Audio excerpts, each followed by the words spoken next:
Pessoal, esse é um assunto que a gente já falou várias vezes, de vários modos. É uma questão do despertar do ser. Eu estava olhando no outro dia, a internet tem isso assim aos montes. No outro dia eu achei um quadro que fala de 250 virtudes. Aí eu olhei assim e falei, pô, acho que eu não tenho nem 4. Aí, caramba, não, porque é interessante quando você vê aquele quadro enorme, porque você começa a ver o seguinte, a gente acha às vezes que está num patamar muito bom, muito interessante, mas quando eu li aqueles 250, olá, Nancy, tudo bem? Deixa eu tocar aqui para...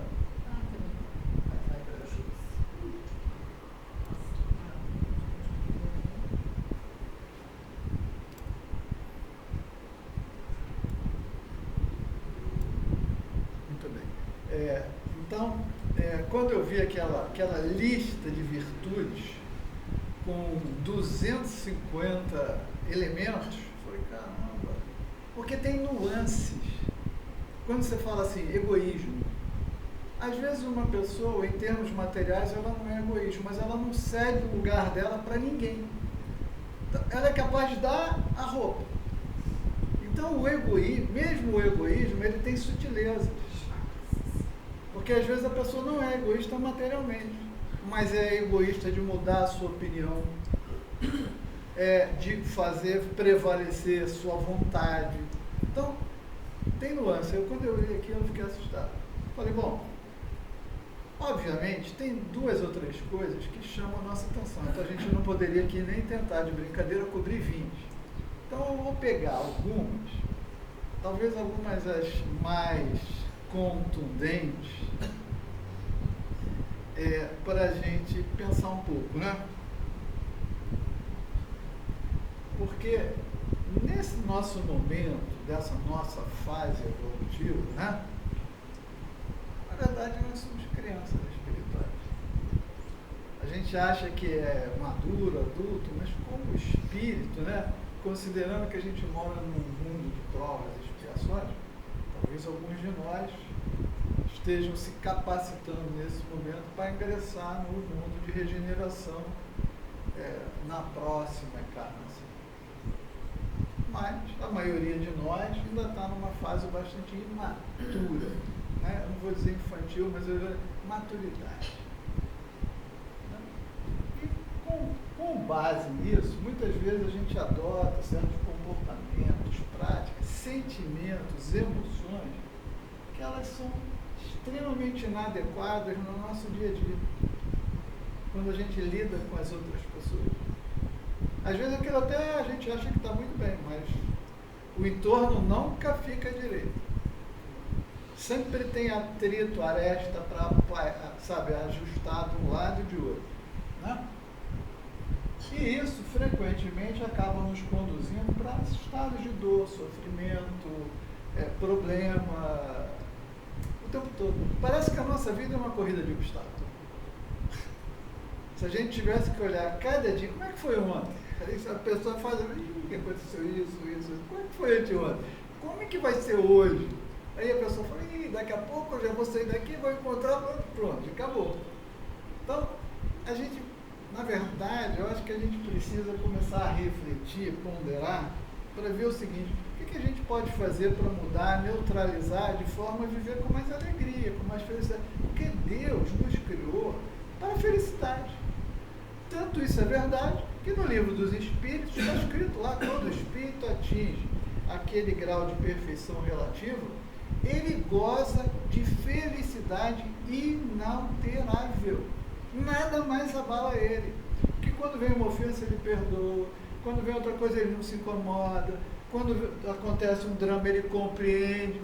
Então ele chega num estado que é nada, Jesus lá na hora da cruz, Pai, perdoai, eles não sabem o que fazem.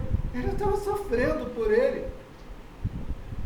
Agora, ele tinha compaixão de ver toda aquela barbárie, toda aquela ignorância, toda aquela selvageria que as pessoas ainda eram capazes de demonstrar ali naquele momento. Bom, vamos falar um pouco dessa questão da maturidade e imaturidade. Eu acho que existe um verdadeiro duelo em nós entre a prática da responsabilidade e da responsabilidade nosso íntimo. Tinha até um quadro, que uma vez eu botei aqui, um quadro que era o fluxograma de resolução de problema. Tipo assim, você fez uma bobagem, alguém viu? Não, então não tem problema. Você mexeu? Não. Ninguém viu? Não, então não tem problema. Dá para você acusar alguém? Sim, então não tem problema. Era um quadro assim que no final mostra exatamente isso. Né? Nós estamos aqui, como às vezes eu já estive lá na outra instituição, lá trabalhando, quando eu saí meu carro estava amassado. Alguém passou, amassou o carro e foi embora.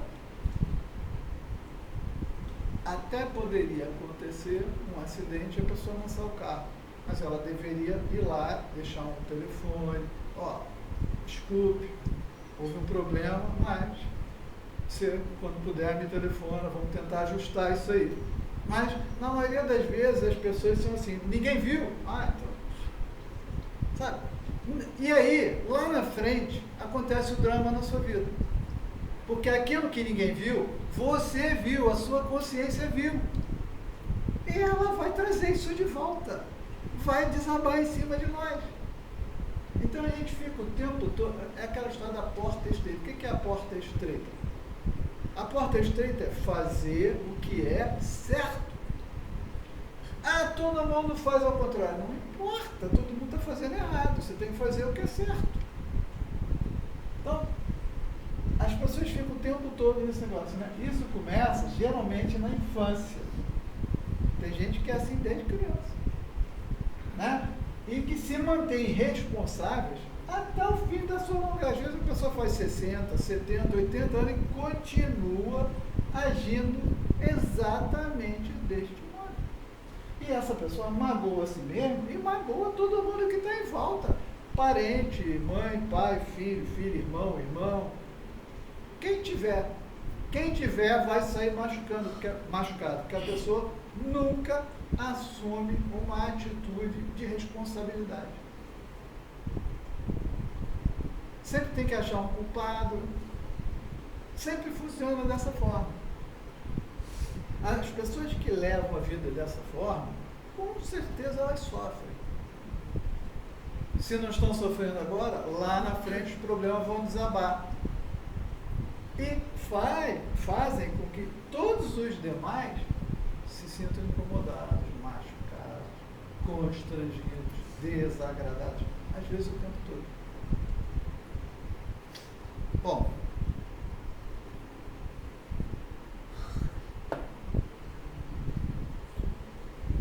aí diz assim o Espírito Hamed, falando sobre a autorresponsabilidade e o dever. Não é coerente que cada um trabalhe para alcançar a própria felicidade? É como eu digo sempre, eu e a Cátia estamos casados há muitos anos. Daqui a pouco dá uns 50 aí. Que paciência. Só Deus. Mútua. Só Jesus na casa. Entendeu? Mas é o seguinte, eu não posso esperar que ela me faça feliz. Porque isso é uma responsabilidade muito grande. E aí ele diz assim, não é coerente que cada um trabalhe para alcançar a própria felicidade. Não é lógico que devemos nos responsabilizar apenas pelos nossos atos. Se todos os meus atos forem de bondade e generosidade, ela vai acabar feliz também. Porque eu vou me sentir feliz, ela também vai se sentir. Né? Não nos afirma a sabedoria do Evangelho que seríamos conhecidos exclusivamente pelas nossas obras. Aliás, as pessoas cometem um equívoco enorme. Você vem para essa religião, você vem para a casa espírita, você vem para essa igreja que você vai estar salvo. Não é isso que está escrito lá no Evangelho, no Apocalipse. O Apocalipse ele é muito claro, está escrito assim, abriu-se o livro da vida e todos foram julgados pelos seus atos, pelas suas obras. Abriu-se o livro dos mortos e todos foram julgados pelos seus atos. Ninguém pergunta quando a gente desencarna se nós somos da religião A ou B, se a gente tem religião. Eles perguntam o que nós fizemos. São os atos. Os atos é que respondem por nós. Então, se eu diligencio, trabalho o tempo todo para me policiar e agir de forma correta, eu vou acabar beneficiando a ela que está do meu lado e todos que estão no meu entorno. Porque eu só faço o que eu tenho que fazer, eu faço o que é certo. Quando a gente faz o que é certo, qual o problema? Não tem problema. Não seria mais fácil que cada um de nós conquistasse sua felicidade para que depois pudesse desfrutá-la convivendo com alguém que também a conquistou por si mesmo? Aí eu pego a minha felicidade e compartilho com você. Você pega a sua e compartilha comigo. Não, eu acordei devastado, destruído e agora você tem que me fazer feliz. Como é que vai ser isso? Já acordei de mau humor hoje, de lua virada. Como é que a pessoa fala isso? Acabou de acordar, tem pés, braços, consegue andar, consegue se levantar, tem lá uma refeição para fazer, tem trabalho, tem família, acordei de mau humor. Como? Agora eu vou sair daqui, já tô amargo, azedo, agora eu vou estragar a vida de todo mundo que passar aqui agora. O primeiro que eu encontrar, eu já faço uma cara feia. Caramba! É assim, e a pessoa se justifica, ela acha que está certa, que pode fazer isso, que ela deve fazer isso. É aquela história do 007. O que significava no filme 007 o 00? Todo agente secreto que tinha o 00, ele tinha licença para matar. Essa era a sigla do agente secreto, 007, 008, 001, que lá no serviço secreto inglês, quando a pessoa tinha essa sigla, ela tinha licença para matar. O governo estava dando autorização para ela fazer isso. Esse era o 00, significa isso. Daí que vem a história do 007. Aí a pessoa pensa que tem uma licença para matar, porque aí agora todo mundo já sabe que eu tenho mau humor, todo mundo que aguente. Todo mundo que suporte isso, porque agora está oficializado. Eu estou até com o crachá aqui, ó. Né? Sou descompensado, sou nervoso. Aí qualquer coisa eu dou um ataque. Porque agora todo mundo sabe e tem que aceitar e conviver comigo que eu sou nervoso. É isso. Então, eles não seria mais fácil que você... Eu acordei de manhã, que bom que eu acordei. Vamos sorrir, vamos agradecer, vamos nos alegrar pela concessão de mais um dia para a gente aproveitar a nossa existência no sentido de se tornar alguém melhor. E vamos começar de bom humor fazendo o que a gente precisa fazer. É preciso entender que há um espaço delimitado onde nós terminamos e os outros começam. Isso aqui é amar ao próximo como a si mesmo. Caramba, eu não posso invadir o espaço do outro como ele não deve invadir o meu. Ou seja, respeito nas relações. Fazer os outros felizes é missão impossível de realizar. Você pode dar dinheiro, pode pagar curso, pode pagar viagem. Cara, estou mal-humorado, estou para baixo, estou desanimado. Pode fazer o que for, você faz isso com o filho, faz isso com o amigo, faz isso com a mãe, com o pai, com o irmão. Não adianta. Se a pessoa não quiser aproveitar, tudo aquilo é jogado fora. Completamente jogado fora. E esquecido rapidamente. Você ainda recebe a ingratidão.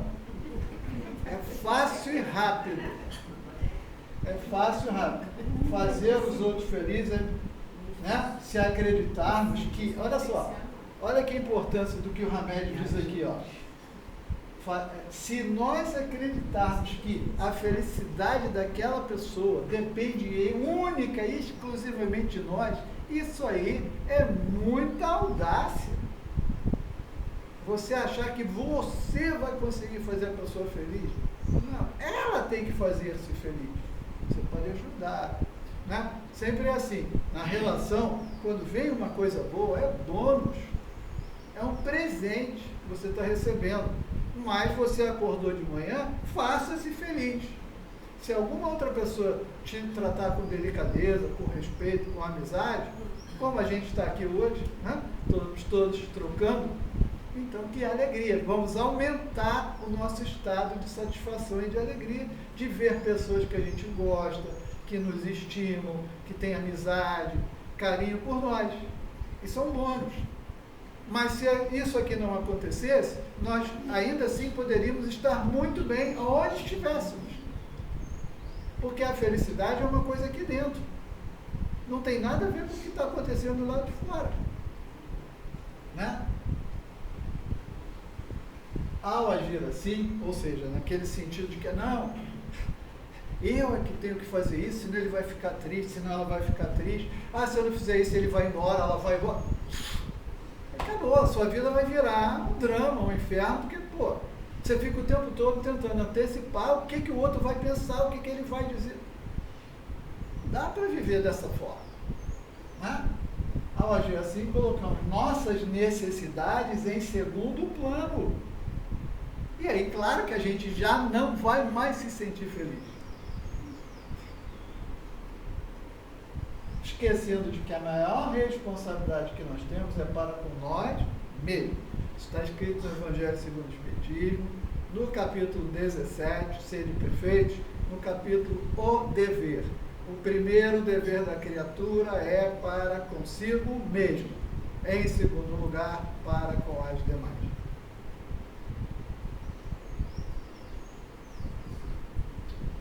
Não existem vítimas da fatalidade. Nós é que somos os promotores do nosso destino.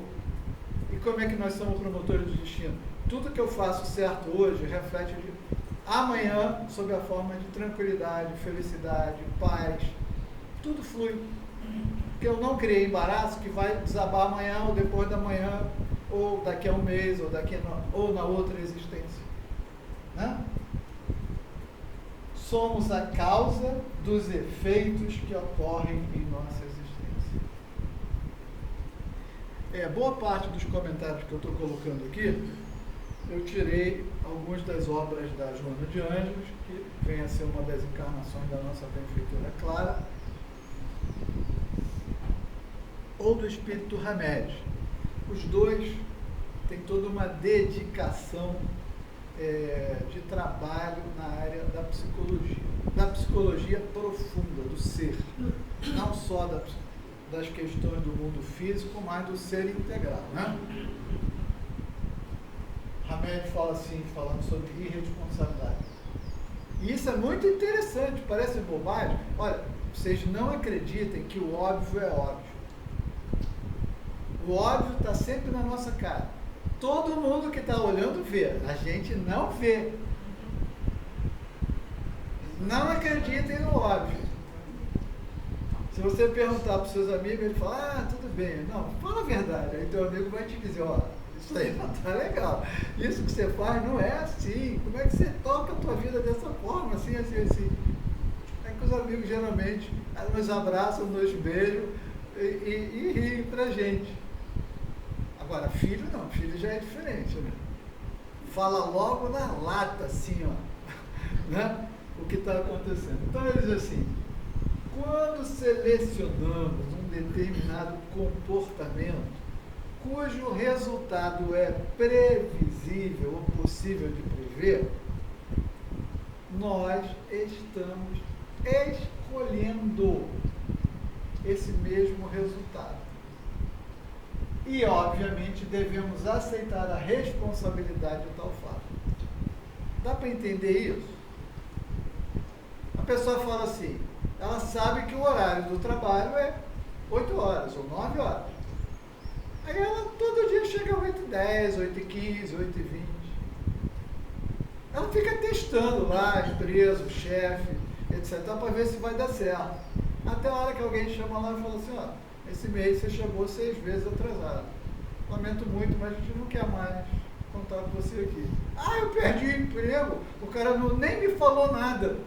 Peraí, ele falou, no primeiro dia, ele disse para você que o horário era 8 horas. Ele tem que falar todo dia para você qual é o seu... Teve um dia que o cara ligou para mim, 11h30, e falou assim, Paulo, hoje eu vou chegar atrasado. Eu falei, eu sei, porque o horário, eu tenho certeza, eu vou chegar atrasado. Eu quero saber se você vem. O cara ligou para mim, 11h30, para me dizer que ia chegar atrasado.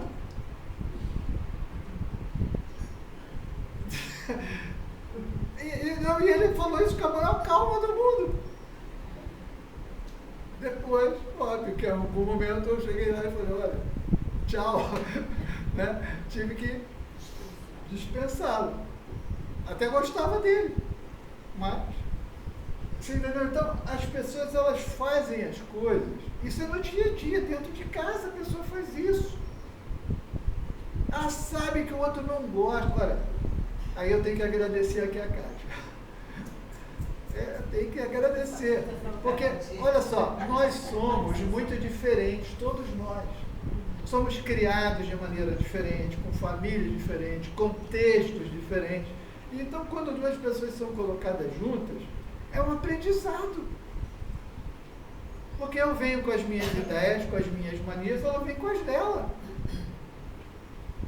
E tem coisas que eu faço que para mim são ótimas, são naturais, que ela detesta. E vice-versa. E aí entra um problema enorme na vida das pessoas, que é a questão do problema da comunicação. Nós temos um péssimo sistema de comunicação entre nós. E aí foi muito bom, eu disse que eu agradeço a ela pelo seguinte, ela tinha uma maneira muito interessante de ser. Quando eu fazia uma coisa que ela não gostava, ela dizia assim, eu não gosto disso. Eu não gosto. Caramba, se ela está me dizendo que não gosta, eu quero viver bem do lado dela, eu tenho que parar de fazer isso. Se ela está dizendo, eu digo que amo ela está dizendo para mim que não gosta disso, por que eu vou insistir em fazer uma coisa que ela já disse para mim que não gosta? Então, quando a gente seleciona um comportamento e sabe o resultado, eu sei que eu vou fazer uma coisa que ela já falou para mim que não gosta. Se eu fizer, vai dar problema. E tem gente que vive assim a vida inteira. Caramba! Então, qual é? Aí depois, quando o troço desaba, a pessoa fala, ele é o culpado, ela é a culpada. Não, o culpado é quem agiu dessa maneira deveria aceitar a responsabilidade da forma como está agindo. Lembra que eu falei de maturidade? Maturidade, isso é imaturidade, é infantil. Num ambiente de adultos, porque quando é criança, você é criança, esquece. Mas quando é adulto, você tem que dizer todo dia a mesma coisa? Não, você falou uma vez, 2 vezes. Num ambiente profissional, você chama as pessoas e diz, olha, a regra aqui é essa. Todo mundo entendeu? Alguém tem alguma dúvida? Acabou, não precisa falar mais nada. Está falado, está estabelecida a regra. Agora é cumprir ou não cumprir. Não tem que ficar toda hora igual criança lembrando. Não sou mãe do cara que está trabalhando ali, não sou o pai dele. Como aqui na nossa instituição pequena. Sabe, eu vou falar para as pessoas todo dia a mesma coisa. Todo mundo sabe o que a gente quer fazer e o que a gente não quer fazer. Então, mas as pessoas, é assim que funciona. Nossas atitudes, olha que interessante o que ele está dizendo, Romero.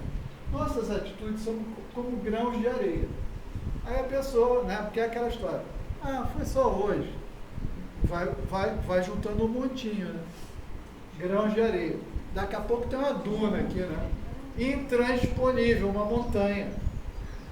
Né? Porque aquilo, e a pessoa vai juntando, vai engolindo até a hora que... E aí, aquilo se torna impossível, praticamente, de suportar.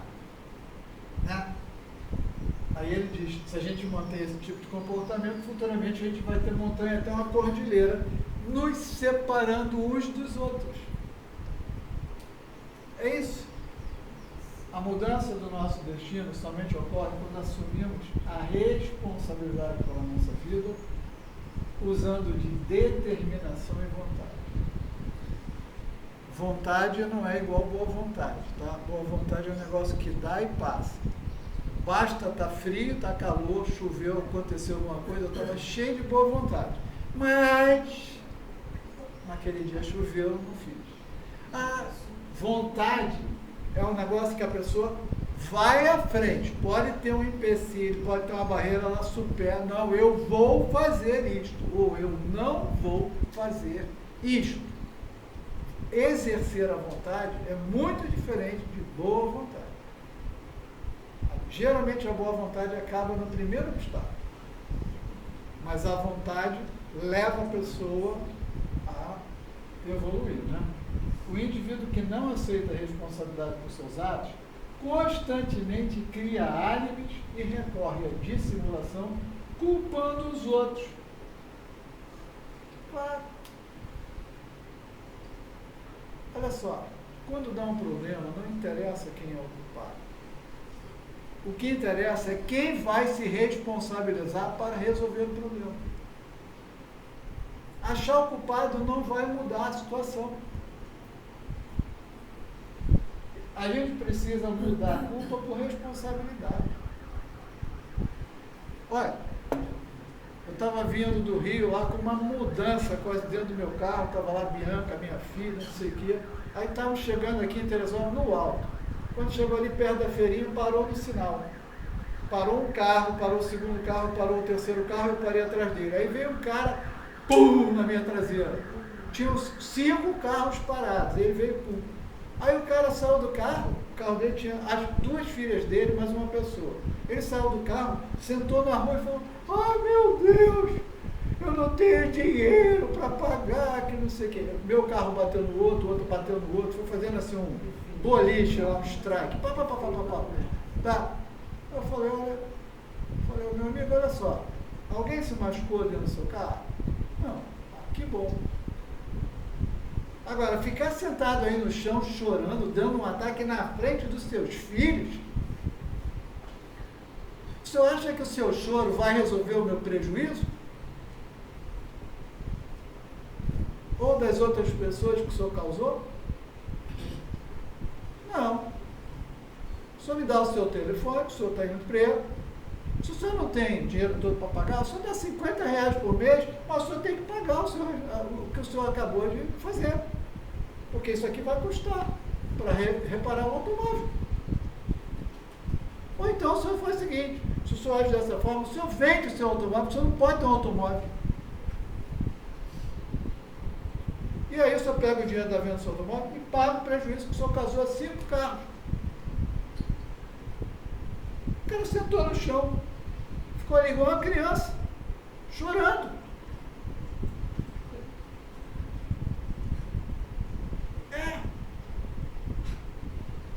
Aí o cara, sabe, ele acha que se ele chorar, o carro vai ser reparado?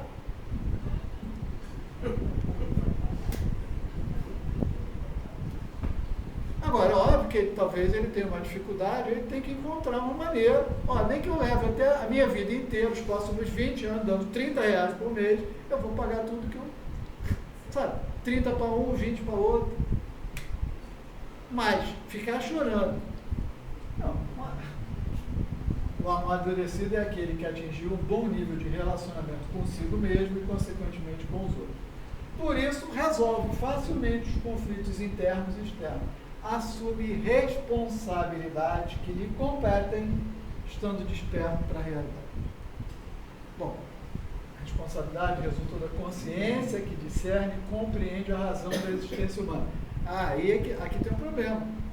As pessoas acham que elas nasceram para serem importantes, famosas, ricas, ocuparem cargo. Não, você nasceu para se transformar num espírito melhor.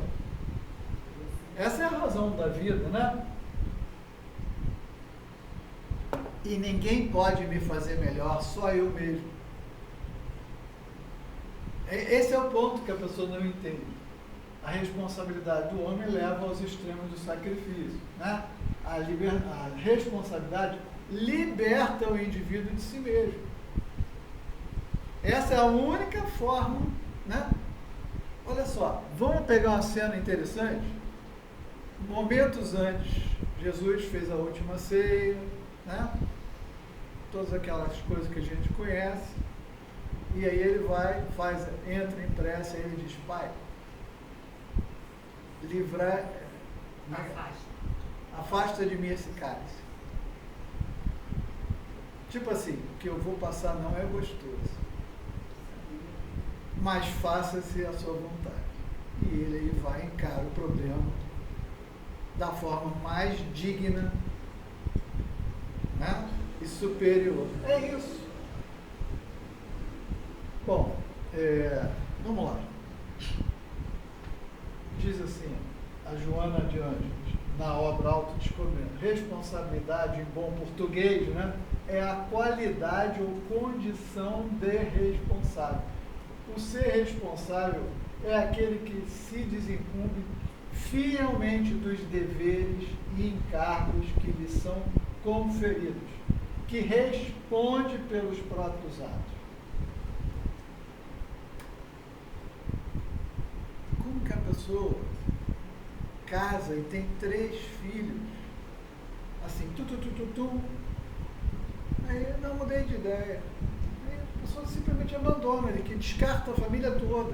Aí daqui a pouco está casado com o outro, tem mais um filho, 2, daqui a pouco casa com o outro, mais um filho, 2. Onde que está a cabeça da pessoa? Quais são as consequências daquele grupo todo? Às vezes ele ainda dá em cima de uma outra pessoa que tem um outro relacionamento, que está casada, destrói o casamento, se envolve com a pessoa, arranja um filho ou 2, depois larga e vai fazer outro. Assim, o tempo todo. E todo mundo acha assim, né? O cara é fera. Aonde? Fera nós éramos quando éramos animais, agora a gente precisa ser gente e tratar as pessoas como gente. Né? Bom, esse assunto é muito longo, então olha só, para a gente não responder ali, não passar demais, vamos lá. Dentre os grandes dramas daqueles 250 itens que eu falei lá no início de virtudes, tem os inversos, né? Que é a falta delas, ou o antônimo delas. Uma das coisas que, né, muitas vezes a gente se sente incapaz de enfrentar as consequências naturais decorrentes do uso da nossa vontade. Quer dizer, a gente vai lá e faz. Consegue se controlar e faz. Né? E não estamos preparados para enfrentar a consequência. Muitos de nós somos tomados de medo. O medo é um negócio complicado. Tá? O medo é um negócio complicado. O medo, ele foi criado na nossa fase animal junto com a raiva. Medo e raiva estão bastante associados. Pelo seguinte, quando nós éramos animais, quando vinha um animal maior, a gente precisava tomar uma decisão: eu vou enfrentar ou eu vou correr? Porque eu preciso sobreviver. O medo faz com que eu corra, ele joga a adrenalina para correr mais rápido que o outro. Ou a raiva vai aumentar a minha capacidade para eu enfrentar mesmo eu sendo menor que ele. Então, isso tudo foi desenvolvido na nossa fase animal. E o objetivo ali era preservar a vida. Né? Porque se eu não... A situação é o seguinte: ele quer me matar porque ele quer comer. E eu quero viver. Então, medo e raiva estão associados a toda a nossa estrutura, estão nos instintos. Né? Só que agora nós não somos mais animais, então a gente precisa aprender a lidar com as situações sem medo e sem raiva. A gente precisa transformar isso, racionalizar a coisa e ver como que eu vou resolver isso. E tem gente que ainda atua assim o tempo todo. O que diz a Joana de Ângeles na obra Autodescobrimento, uma busca interior? O medo, a nossa situação atual, seres humanos, o medo, quando a gente, numa situação qualquer da nossa vida, no dia a dia, das nossas relações, tem a sensação do medo, a gente tem que transformar essa sensação em prudência. O que o meu organismo está me alertando? Ele está me dando uma dica: cuidado, atenção, tem um risco. Bem canalizado, o medo se transforma em prudência, em equilíbrio, auxiliando a discernir qual comportamento que eu devo adotar. É o alerta. O instinto, ele não é inútil, não, ele é útil. Só que a gente precisa, ao invés de expressar medo, se encolher, correr, fugir, não. Espera aí, quem é essa pessoa? Qual é a intenção dela? Aonde é que eu estou? Não, eu não devo ir por esse caminho, aquele ali é mais conveniente. Então é para usar a prudência, o equilíbrio, entendeu? E aí, conforme a gente espiritualmente evoluir, a gente vai transformar tudo isso, né? Num amadurecimento emocional, né? E a gente se torna responsável. Bem, ela diz, o que diz o Hamed na obra As Dores da Alma? O resultado do medo em nossas vidas será a perda do nosso poder de pensar e agir com espontaneidade. Claro, agora eu não faço mais nada, porque eu estou aterrorizado. Quanto mais pensarmos e voltarmos nossa atenção para as calamidades e desastres, olha, eu tive um câncer, eu associo meu câncer a um sentimento desse, por uma situação que eu não provoquei, mas que me causou um mal-estar enorme, consecutivo durante um bom tempo, que eu não consegui lidar com aquilo. E aquilo acabou eclodindo sob a forma de um câncer na próstata. Porque é nessa área que o medo mais atua, nessa região desse chakra. Tá? Então, quanto mais pensarmos, eu fiquei com aquela ideia fixa, de algo que eu não fiz como a pessoa fez, mas que eu achei que podia ser envolvido, e aquilo me causou um mal-estar enorme, e eu não consegui administrar aquilo. Quanto mais pensarmos e voltarmos nossa atenção para as calamidades e desastres, mais teremos a impressão de que o mundo está limitado ao nosso pó. Aí a gente vai acabar somatizando isso. Olha o que ela diz aqui, Joana. O medo é inimigo mórbido, que deve ser enfrentado com naturalidade através do exercício da razão e da lógica, que eu não consegui aplicar no meu caso. Que eu não consegui aplicar. E o resultado se materializou em mim.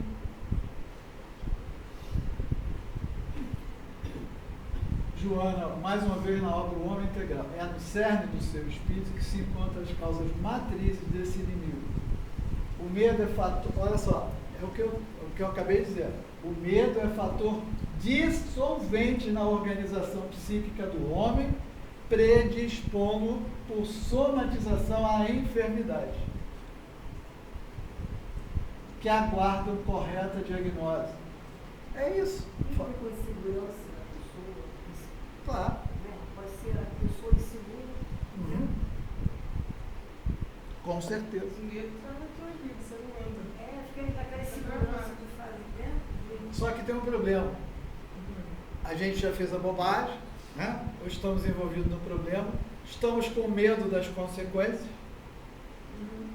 mas nem por isso a gente se isenta da culpa. Aí o negócio potencializa, porque você tem medo e agora você está se sentindo culpado. E aí o drama aumenta. O medo não nos exime da culpa que possamos sentir, muito dependente e relacionado com o grau de adiantamento moral já alcançado. Quer dizer, quanto mais madura, a pessoa vai lidar com isso com mais lucidez, né?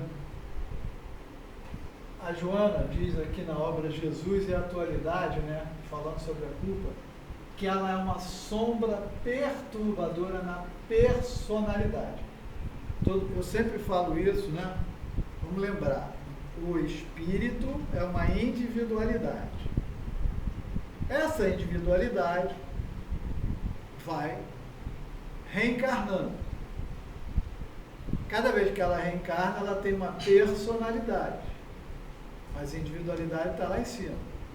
O que ela está dizendo aqui é assim, ó. A culpa é sombra na personalidade, no ser encarnado. Responsável por graves enfermidades causadoras. E completa dizendo que a culpa, esculpida nos painéis profundos da individualidade, quer dizer, ela vai lá para o espírito. E aí, quando renasce, continua com a culpa. A personalidade que vem nova traz na sua personalidade congênita um sentimento de culpa. Porque aquilo foi tão forte que esculpiu lá em cima. O espírito pode passar uma vida, morrer com a culpa. Quando ele reencarna, esculpido nos painéis profundos da individualidade, programa por automatismo os processos reparadores por si mesmo. Quer dizer, lá em outra encarnação, vai sobrar de novo em cima da pessoa. No homem integral, ela diz que esses fenômenos fóbicos, de fobia, medo, procedem das experiências passadas. Reencarnações fracassadas nas quais a culpa não foi liberada. Às vezes a pessoa cometeu um erro, um crime, escondeu aquilo a vida toda. Morreu sem ninguém saber aquilo. Só que ela guardou aquilo dentro dela. E a consciência pega, né? O crime ficou oculto, dissimulação, transferindo-se à consciência faltosa. A consciência está lá em cima, no corpo, está ali, ó. Está lá no corpo búdico, aquele segundo que está aí naquele quadro ali, ó. E lá tem o banco de memória, ali tem a sede. Então, ela vai ficar lá. Enquanto ela não for retirada de lá, pode ser 1, 5, 10 encarnações, vai voltar. Tá? Bom, então, muito bem. Ela fala também o seguinte, plenitude. A culpa assinala a consciência que se abre em chaga viva até a reparação do erro. Por quê? Presta atenção. Por causa da recomposição do campo energético agredido. Na estrutura do nosso perispírito, ele está maculado. E enquanto eu não for lá e reparar ou retirar aquilo, tá? O campo energético está desajustado. Na obra Amor Imbatível Amor, ela diz, a culpa procede de uma peculiar sensação de estar se realizando algo que está errado. E sabe de como esse comportamento afeta as demais pessoas. Olha só, eu já vi isso com os meus filhos. Criança, 1, 2, 3 anos, antes de fazer bobagem, ele olha para cá para ver se tem alguém olhando. Por quê? Porque a consciência dá o comando para ele, ó, isso não está certo. Ele tem a intuição, aí ele olha. Se ninguém estiver prestando atenção, ele faz a bobagem. Ele faz a bobagem. Será que é só a criança? Muito bem, é isso mesmo. Entendeu? É assim que funciona. Entendeu? A culpa é uma peculiar sensação. Por que a criança olha? Se aquilo não fosse o problema, ela simplesmente fazia. Se ela tem... Para ver se alguém está prestando atenção, é porque a consciência está dizendo, não faz. Não faz. Mas ela faz. Esse sentimento proporciona uma correlação entre a capacidade de agir correta ou erradamente. Aquilo que eu falei, a gente está sempre naquela luta. Eu vou fazer o certo ou eu vou fazer o errado? Né? A culpa não diluída é terrível flagício que dislacera o ser, seja conscientemente ou não. impondo a necessidade da reparação do dano causado. Bom, aí ela fala da culpa, consciência de culpa. Por que uma pessoa, às vezes, instruída, bonita, tem recursos intelectuais, financeiros, uma boa profissão, a pessoa é um desastre? Ela não consegue um relacionamento, não consegue trabalho, não consegue emprego. Por quê? Se ela tem todas essas capacidades. É boicote, auto-boicote. Ela acha que não merece. A culpa está dentro dela, ela se sabota, é autossabotagem o tempo todo. Não vou ler isso tudo que está aqui, mas é o que ela está dizendo. E só tem uma maneira de resolver isso. É o indivíduo tornar-se responsável. É chegar lá e dizer, olha, desculpa, eu errei. Eu vou fazer o que estiver ao meu alcance para reparar o problema. Meus filhos brigando. Aí eu chego assim, olha só, preste atenção, meu filho. A sua irmã já pediu desculpa. O que você quer que ela faça mais? Ela já reconheceu que errou. Já pediu desculpa. Agora para. Não há mais razão para agir desse modo. Ela já reconheceu que não fez certo e pediu desculpa. Você quer que ela faça mais o quê? Irmão tem aquelas coisas, então tem que deitar, não sei o quê, fazer alguma bobagem absurda, né? Não. Ela não pode fazer mais nada, ela já reconheceu. Agora ela vai se esforçar para não fazer de novo. Entendeu? Então a gente precisa, pouco a pouco, tomar consciência e assumir responsabilidade. Bom, aí ela diz assim, a culpa lúcida, bem absorvida, transforma-se em elemento positivo. O que é a culpa lúcida? Bom, eu já entendi que eu fui o causador do problema. Então eu tenho lucidez, eu consigo fazer um diagnóstico numa confusão e eu entendi que eu fui que dei causa ao problema. Eu tenho lucidez. Só tem uma coisa que eu preciso fazer, é voltar lá e resolver. Dentro de tudo que estiver ao meu alcance, reparar, pedir desculpa, voltar atrás, mudar de posição. Né? E aí, se eu fizer isso, eu não vou guardar isso dentro de mim. Isso não vai me incomodar mais. Aí eu chego lá na frente da pessoa e falo, eu não quero saber, eu não falo mais contigo.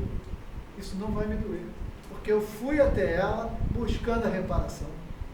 Com a intenção de dar o meu melhor para resolver o problema. Se ela não quer, aí já é problema dela. Isso não vai ficar dentro de mim porque eu fiz a minha parte. Que é muito diferente da... Né? Bom, aqui ela vai falar a mesma coisa, cura terapêutica. Bom, e aí ela fala da questão da criança. A criança, às vezes, faz simplesmente porque é criança. Não tem noção de certo e errado. E tá? Mas a sua pergunta foi boa, né? E nós? E nós? A sua pergunta foi totalmente perfeita, né? Bom, só tem uma maneira, para a gente não alongar, só tem uma maneira da gente resolver isso. Primeiro, né, é se tornar maduro, responsável, através do exercício do autoconhecimento, a gente entender, às vezes, que agiu bem e às vezes que agiu mal. Né? Quando eu agi mal, buscar a solução de uma forma positiva. E quando eu busquei uma solução de uma forma positiva, eu me perdoo. Eu não vou deixar isso dentro de mim. Porque eu já fiz o que era possível. O cara morreu. Então, eu peço a Deus que coloque alguém que Ele ama muito na minha vida para eu beneficiar. Ou, se nada disso for possível, que em alguma outra encarnação a gente possa se encontrar e eu faça de uma forma muito diferente e eu seja muito amoroso com essa pessoa. Porque para o espírito imortal, tudo tem solução. É uma simples questão de tempo e oportunidade. Agora, se eu ficar, por quê? Porque ela diz que a culpa é paralisante. Eu causei um mal-estar para ela. Ela está lá aborrecida, sofrendo. Aí eu pego aquilo, boto dentro de mim. Eu sofro, ela sofre. Ela sofre. O que vai resolver isso? Sofrer, sofrer? Essa não é a proposta da vida. Essa não é a proposta da vida. A proposta da vida é a felicidade. Bom, aí ele vai falar um pouco da questão, né? Toda essa história das igrejas, das religiões tradicionais, das culpas eternas, né? Que a pessoa vai para o inferno para sofrer pela eternidade. E isso está marcado dentro de todo mundo. Minha mãe ficava desesperada que a minha filha não tinha sido batizada, que não sei o que, por causa do pecado original. Eu falei, pô, peraí, mas essa criança nasceu agora, qual foi o pecado que ela cometeu? E aí fica aquele negócio, aquele desespero. Minha mãe era católica. Um desespero total, porque o pecado original. Quer dizer o seguinte, uma pessoa, há sei lá quantos mil anos, fez uma bobagem, quando eu nasci, eu sou culpado por aquilo. Qual é a lógica? Qual é o racional disso? Todo mundo aceita isso, os milhões, 1 bilhão de pessoas aceitam isso. Como que eu posso ser responsável pelo que o outro fez? Não. É porque a igreja não quer dizer assim, ó, você não está nascendo, você está reencarnando e você traz problemas. Ela não quer dizer. Tá bom.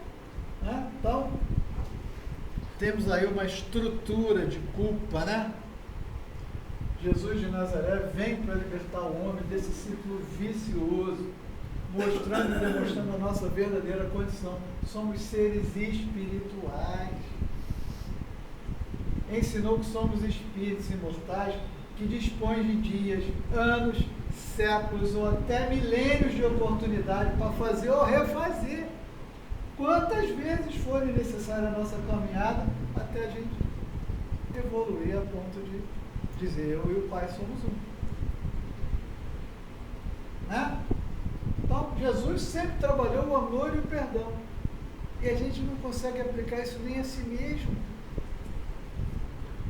Se eu não me perdoo, eu não perdoo ninguém. Né? Sua máxima se concentrou sempre no amor e no perdão, jamais na culpa, no remorso, na dor ou no sofrimento. Instrumentos humanos ainda bárbaros. E Jesus ainda disse que ia mandar um consolador, que veio a doutrina, né? Bom. E é bom lembrar que a doutrina ensina assim, que nós somos criados simples e ignorantes. Pessoas simples e ignorantes erram. E porque errou, não tem que ser condenado para sempre. Isso está marcado em nós de uma forma, né, absurda.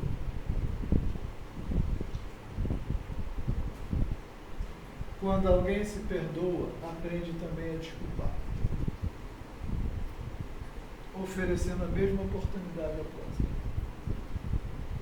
O auto-perdão, diz a Joana de Anjos, é uma necessidade para luarizar no sentido de iluminar, a luz da lua, para luarizar, quer dizer, adoçar aquilo, o que não implica em acreditar haver agido corretamente.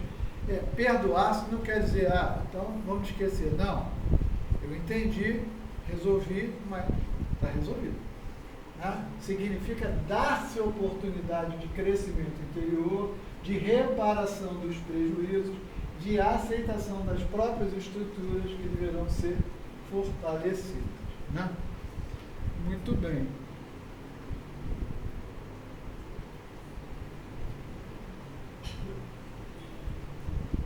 Eu acho que está de bom tamanho. A gente podia falar muito mais, né? Olha, eu só falei de culpa e medo e responsabilidade. Né? Tem 250. Nossa. Quantos domingos vocês têm? Entendeu? Mas isso não é um problema no nosso dia a dia? Não é? Isso é um enorme problema no nosso dia. Como isso marca e estraga a nossa vida. É o que Augusto Cury diz, né? A gente deixa a nossa vida passar e fica na plateia. E a gente tem que ser o protagonista da nossa história. Pois é, exatamente. A gente fica vendo a nossa vida passando. Exatamente. Bom, alguém quer comentar? A Kátia quer comentar? O Fernando? Olha, o Fernando sempre foi o nosso campeão das nossas palestras, porque ele sempre levantava e dizia assim, peraí, É engraçado que hoje eu estou diferente. Né? Hoje você está diferente. Hoje eu estou meio psicóloga, hoje em dia. Esse negócio de trabalhar com motorista de aplicativo é super. Você agora você é psicólogo. As pessoas contam os dramas. Não, olha o negócio. É interessante. Muito bem. Bom, deixa eu só então fechar aqui o pessoal do YouTube. Muita paz. Qualquer coisa, manda mensagem.